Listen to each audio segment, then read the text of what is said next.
같이 사도신경 고백하심으로 사순절 가정특별 저녁기도회 9번째 날을 시작하겠습니다. 나는 전능하신 아버지 하나님, 천지의 창조주를 믿습니다. 나는 그의 유일하신 아들 우리 주 예수 그리스도를 믿습니다. 그는 성령으로 잉태되어 동정녀 마리아에게서 나시고 본디오 빌라도에게 고난을 받아 십자가에 못 박혀 죽으시고 장사된 지 사흘 만에 죽은 자 가운데서 다시 살아나셨으며 하늘에 오르시어 전능하신 아버지 하나님 우편에 앉아 계시다가 거기로부터 살아있는 자와 죽은 자를 심판하러 오십니다. 나는 성령을 믿으며 거룩한 공교회와 성도의 교제와 죄를 용서받는 것과 몸의 부활과 영생을 믿습니다. 아멘. 다 같이 찬송가 153장을 부르겠습니다.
다 같이 사순절 가정 기도문으로 우리 함께 기도드리겠습니다.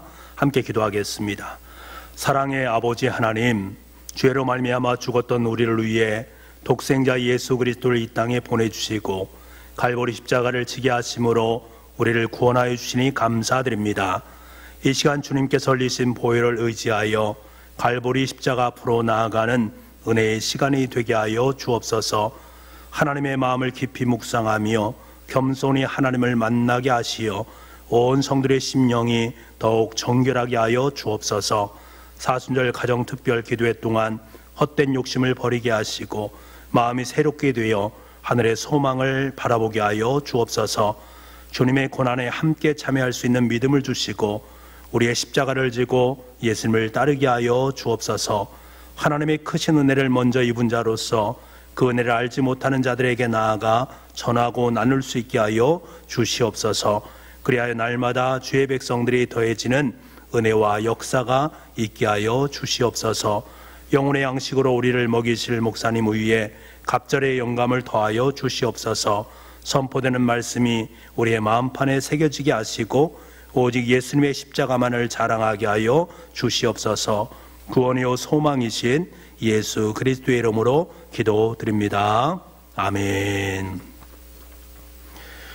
오늘 우리에게 허락하신 하나님 말씀은 요한복음 19장 28절 말씀입니다. 신약성경 182쪽입니다.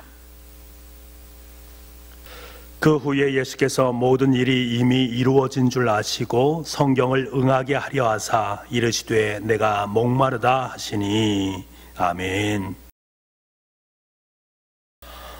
예수님께서는 십자가 위에서 자신이 하신 구속 사역을 다 드러내셨습니다. 예수님께서 십자가상에서 하신 말씀은 우리의 이것을 잘 대변해 줍니다. 그렇다면 예수님께서 첫 번째 하신 말씀, 아버지 저들을 사하여 주옵소서 자기들이 하는 일을 알지 못함이니이다 라는 이 말씀을 통해 드러내는 것은 자신을 직접 못 받고 있는 모든 원수를 향한 구원이었습니다. 하나님, 저들이 몰라서 그러한 것입니다. 주님께서는 친히 변호하십니다. 그리고 이어서 드러내는 것은 죄인을 위한 구속 사역이었습니다. 오늘 내가 나와 함께 낙원에 있으리라. 분명한 죄인인 강도를 향한 구원의 선포였습니다. 현저한 죄인들을 위한 십자가였음을 드러내시고 계십니다. 그리고 마지막으로 연약한 자들이었습니다. 여자여 보소서. 홀로 남겨진 연약한 어머니 마리아 같은 누군가의 보호와 위로와 지지가 필요한 사람, 연약한 자 역시 조금도 소홀함 없이 세심하게 구원하신다라는 선언이었습니다. 이처럼 매우 분명하게 원수, 죄인, 그리고 연약한 자들 모두를 위한 구원의 사역이 십자가상에 있음을 분명하게 보여주십니다. 이것은 정확하게 우리의 모든 죄, 원수들의 죄, 죄인들의 죄, 연약한 자들의 죄가 예수님께 옮겨진 것입니다. 예수님께서 우리의 모든 죄를 대신 짊어지신 것입니다. 바로 그때 하나님께서는 이 이양을 인정하셨습니다. 바로 예수님의 네 번째 말씀은 이것을 느낀 예수님께서 외친 말씀입니다. 나의 하나님 어찌하여 나를 버리셨나이까. 예수님께서 우리의 모든 종류의 죄를 지시는 순간에 하나님께서 이것을 인정하신 것입니다. 이 죄의 이양이 이루어지는 순간에 예수님께서는 하나님의 철저한 버리심을 경험할 수밖에 없었습니다. 그리고 동시에 하나님께서 계획하신 구속의 완성이 이루어진 것입니다. 예수님께서는 이 사실을 너무나 잘 알고 계십니다. 그래서 오늘 본문 말씀에 뭐라고 시작합니까? 전반절 말씀에 그 후에 예수께서 모든 일이 이미 이루어진 줄을 아시고 이 모든 일이 이미 이루어졌다라는 사실을 주님께서는 분명히 알고 계셨습니다. 하나님의 구속 계획은 완전히 성취하신 것입니다. 이것을 느끼고 경험하고 알고 계신 주님께서는 이어서 다섯 번째 말씀을 들려주십니다. 내가 목마르다. 여러분, 예수님의 인간적인 목마름입니다. 하나님의 완전한 외면 앞에서 느끼시는 예수님의 갈증의 모습을 우리는 보게 되는 것입니다. 그런데 성경이 아주 이상한 각주를 사족처럼 달고 있다는 사실에 우리는 주목을 할 필요가 있습니다. 요한복음 19장 28절 말씀, 오늘의 본문 말씀인데요, 다시 한번 이 말씀을 읽어보겠습니다. 시작. 그 후에 예수께서 모든 일이 이미 이루어진 줄을 아시고 성경을 응하게 하려 하사 이르시되 내가 목마르다 하시니, 모든 일이 이미 이루어진 줄을 아시고, 당연히 하나님께서 세우신 계획이 이루어진 것입니다. 예수님께서 하나님의 계획을 완성시키신 것입니다. 이것으로 모든 것이 다 끝나지 않았습니까? 그런데 이상한 기록이 뒤에 따르고 있습니다. 성경을 응하게 하려 하사라는 말입니다. 여러분, 이상하지 않습니까?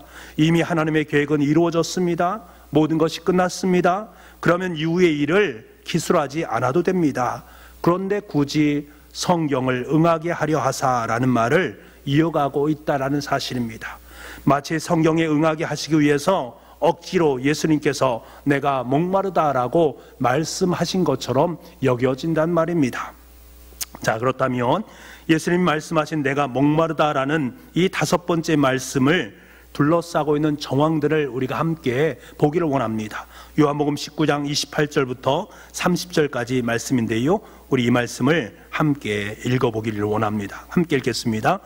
그 후에 예수께서 모든 일이 이미 이루어진 줄 아시고 성경을 응하게 하려 하사 이르시되 내가 목마르다 하시니, 거기에 신포도주가 가득히 담긴 그릇이 있는지라 사람들이 신포도주를 적신 해면을 우슬초에 메어 예수의 입에 대니, 예수께서 신포도주를 받으신 후에 이르시되 다 이루었다 하시고 머리를 숙이니 영혼이 떠나가시니라. 아멘.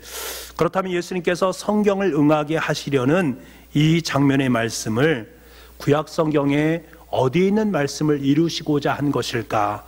시편 69편의 말씀입니다. 시편 69편 21절 말씀에 이렇게 되어 있습니다. 그들이 쓸개를 나의 음식물로 주며 목마를 때에는 초를 마시게 하였사오니, 예수님께서는 지금 이 시편의 말씀을 이루시기 위해서 목마르다 말씀하시고 쓸개탄 신포도주를 받으신 것입니다. 여러분, 어찌 보면 이것은 참 사소한 것처럼 보이지 않습니까?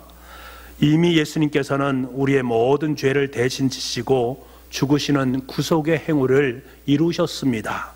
구약에 예언된 목마름에 관한 이야기의 성취는 여러분 그렇게 중요하게 여겨지지 않을 수도 있습니다. 구속사역의 완성에 비추어 보게 된다면 목마름의 예언은 너무나도 사소한 개인적인 것으로 치부되어질 수도 있습니다. 그런데 주님께서는 이것 또한 사소하지 않은 것으로 보고 계시다라는 사실이 중요합니다. 여기서 우리는 매우 중요한 사실을 깨닫게 됩니다. 하나님께서는 위대한 것과 사소한 것을 구분짓지 않으신다라는 사실입니다. 완전이란 위대한 것과 사소한 것에 동일한 성취를 의미하는 것입니다. 하나님께서 완전한 성취, 구속의 성취를 이루시기 위해서는 위대한 것도 사소한 것도 완벽하게 성취가 되어져야 된다라는 사실입니다.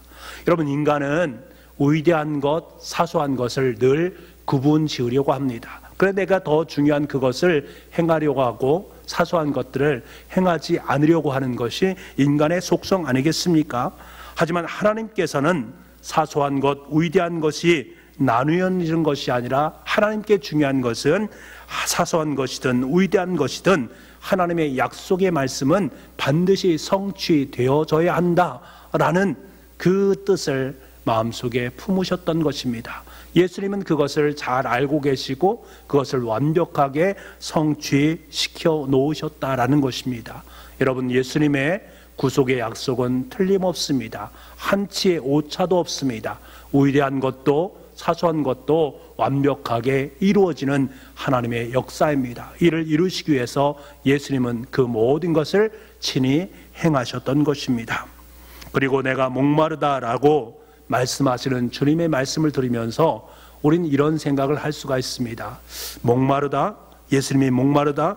참 이상한 말씀 아닌가 하는 생각을 가질 수도 있습니다. 왜 그런가 하면 주님은 우리를 영원히 목마르지 않게 하는 생수다라고 친히 말씀하신 적이 있기 때문에 그렇습니다. 생수 되시는 하나님께서 왜 지금 목마르고 있을까? 라는 의아심을 가질 수 있다는 것이지요. 요한복음 4장 14절 말씀에 보게 되면 내가 주는 물을 마시는 자는 영원히 목마르지 아니하리니 내가 주는 물을 그 속에서 영생하도록 솟아나는 샘물이 되리라. 하나님께 주시는 물은, 예수님께 주시는 물은 영생토록 솟아나는 샘물이다 라고 말씀하십니다. 영생토록 솟아나는 샘물인데 지금 그 샘물이 솟아나지 않는 것처럼 여겨질 수 있단 말입니다. 그러니까 여러분, 주님께서 지금 이렇게 말씀하신 것은 주님께서는 우리를 영원히 목마르게 하지 않기 위해서 스스로 목마름을 선택하셨다라는 사실입니다. 우리에게 자신의 구원의 생수를 다 내어주시고 친히 자신은 목마른 자가 되었다라는 것을 우리에게 말씀하고 있는 것입니다. 이 속에 바로 주님의 사랑이 담겨 있는 것입니다. 나를 위해 자신의 모든 생수를 다 내어주시는 그 사랑 앞에 우리는 감사한 마음을 품을 수 있게 되는 것입니다. 이것이 얼마나 아름답고 위대한 주님의 역사인가를 함께 느낄 수 있습니다. 이 말씀에서 우리는 또 이상한 것을 하나 느낄 수가 있습니다. 십자가상에서 하신 예수님의 7가지 말씀 중에 이 말씀이 유일하게 우리의 인생 속에 적용시킬 수 있는 말씀이다라는 사실입니다. 어느 말씀에도 대상을 정해서 얘들아 라고 붙이면 다 어색합니다. 하지만 오늘 말씀을 보게 되면 우리에게 적용시켜서 얘들아 내가 목마르다 라고 말을 할 수 있지 않겠습니까? 여러분, 이 말씀을 지금 여러분이 듣는다면 여러분은 어떤 생각이 드십니까? 예수님께서 야 내가 지금 목마르다 라고 말씀하고 계시다면, 우리가 지금 그 현장에 있다면 내가 주님께 건네드릴 시원한 냉수 한 그릇이 되기를 소망하지 않겠습니까? 주님, 제가 드리는 이 냉수 받아주십시오 라고 주님께 그 냉수를 내어드리길 원하지 않겠습니까? 그런데 너무나 재미있는 것은요, 잠언에는 주인을 시원케 하는 얼음 냉수에 대한 이야기가 등장하지 않습니까?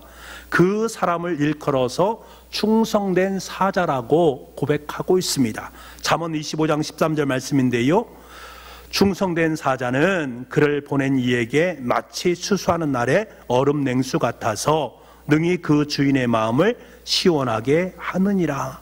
내가 충성된 사자가 되어서 지금 목마름 가운데 있는 예수 그리스도의 그 목마름에 내가 시원한 냉수 한 그릇이 되어준다면 얼마나 좋겠는가 하는 생각을 갖는 것은 너무나도 당연한 것입니다. 여러분, 충성된 사자가 되고 싶지 않습니까? 여러분 나라에 시원한 냉수가 되어서 주님의 마음을 시원케 하고 싶은 마음이 있지 않겠습니까? 지금 십자가상에 목말라 하시는 주님을 향해서 시원한 내 얼음 냉수 한 것을 떨어줌으로 말미암아서 주님의 마음을 시원케 하는 존재가 되고 싶은 마음이 우리 가운데 있습니다. 정말 저도 그런 존재가 되고 싶습니다. 여러분, 지금 주님께서는 우리에게 무엇을 원하시는 것입니까? 이미 주님께서는 시원한 냉수를 얻어 마신, 그래서 생명의 구원을 얻은 우리가 이제 그 얼음 냉수를 세상의 냉수가 되어서 세상 속의 그 냉수를 나눌 수 있는 존재가 되기를 원하시고 계신 것입니다. 하나님의 충성된 사자가 되어서 죄의 갈증으로 목말라는 세상 가운데 주님의 시원한 냉수를 전할 수 있는 그러한 존재가 되기를 원하시는 주님의 마음이 이곳에 있다라는 사실입니다. 여러분, 이것이 주님께서 원하시는 주님께서 우리에게 원하시는 사명이다라는 사실입니다. 이미 주님께서 시원한 냉수를 얻어 마신, 그래서 생명의 구원을 얻은 우리가 이제는 세상 가운데 냉수가 되어서 세상의 생명을 구원하는 복음의 전파자가 되기를 원하시는 주님의 마음, 그것이 바로 충성된 사자의 뜻임을 우리는 다시 한번 깨닫게 되어집니다. 이것이 내가 목마르다 말씀하신 주님의 진의다라는 사실을 깨닫고 늘 충성된 자로 세상의 목마름을 해결할 나갈 수 있는 저와 여러분 될 수 있기를 간절히 소망합니다. 사순절 절기에 주님께서 우리에게 원하시는 5번째 말씀이 바로 이 말씀임을 깨닫고 세상 속에서 시원한 주님의 생수가 되어서 세상을 변혁시켜 나갈 수 있는 저와 여러분의 삶이 될 수 있기를 간절히 소망합니다.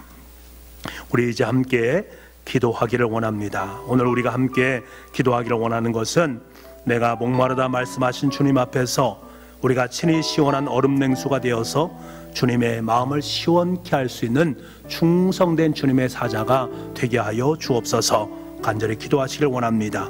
주님의 시원한 생수를 맛본 우리가 이제 세상에 소망을 주는 얼음 냉수가 되어서 주님의 십자가를 전하는 복된 인생이 되게 하여 주옵소서. 우리의 상황과 여건 가운데 있는 모든 것 주님께서 아시오니 이 모든 것을 주님께서 순적함으로 아름답게 해결해 주옵소서. 우리 간절한 마음으로 함께 음악에 맞춰서 기도드리겠습니다. 기도하겠습니다.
아버지 하나님, 내가 목마르다 말씀하시는 주님 앞에 우리를 세워주시니 참으로 감사합니다. 주님께서는 자신의 생수 모든 것을 다 우리에게 주심으로 말미암아 주님께서는 목말라 하시는 그 모습을 바라봅니다. 우리의 마음은 그러한 주님 앞에 내가 냉수 한 그릇이 되어서 주님의 마음을 시원케 하기를 간절히 소망합니다. 주님께서는 그러한 우리의 마음을 아시고 너희들에게 부탁할 것이 있다. 이제 너희가 세상 속에 죄의 갈증으로 말미암아 목말라 하는 세상 가운데 나의 시원함을 나누기를 소망한다 라고 말씀하시는 주님의 음성을 듣기를 소망합니다. 주님, 우리가 충성된 주님의 사자가 되어서 세상 속에 주님의 생수를 전할 수 있는, 주님의 십자가의 그 생수를 나눌 수 있는 우리 모두가 될 수 있도록 주님 인도하여 주옵소서. 그래서 이 땅 속에 참된 복음을 아름답게 나눌 수 있는 주님의 자녀들로 성장되어질 수 있도록 주님 역사하여 주옵소서. 코로나19 사태로 말미암아 많은 어려움과 힘듦이 있습니다.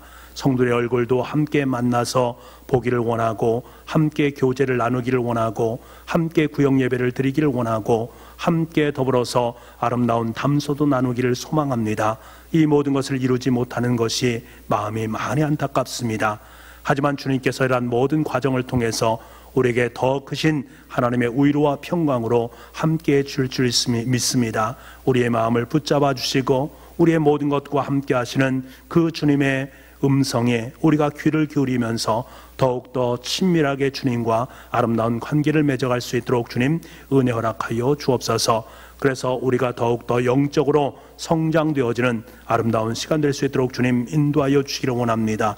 코로나19가 하루속히 종식되어질 수 있도록 인도하여 주시고, 모든 것이 함께 협력해서 가장 위대한 하나님의 뜻을 이룰 수 있는 아름다운 시간 될 수 있도록 주님 은혜 베풀어 주옵소서. 모든 말씀을 예수님의 이름으로 기도하옵나이다. 아멘. 주님께서 가르치는 기도로 예배를 마치도록 하겠습니다. 하늘에 계신 우리 아버지, 아버지 이름을 거룩하게 하시며 아버지 나라가 오게 하시며 아버지의 뜻이 하늘에서와 같이 땅에서도 이루어지게 하소서. 오늘 우리에게 일용할 양식을 주시고 우리가 우리에게 잘못한 사람을 용서하여 준 것 같이 우리 죄를 용서하여 주시고 우리를 시험에 빠지지 않게 하시고 악에서 구하소서. 나라와 권능과 영광이 영원히 아버지의 것입니다. 아멘.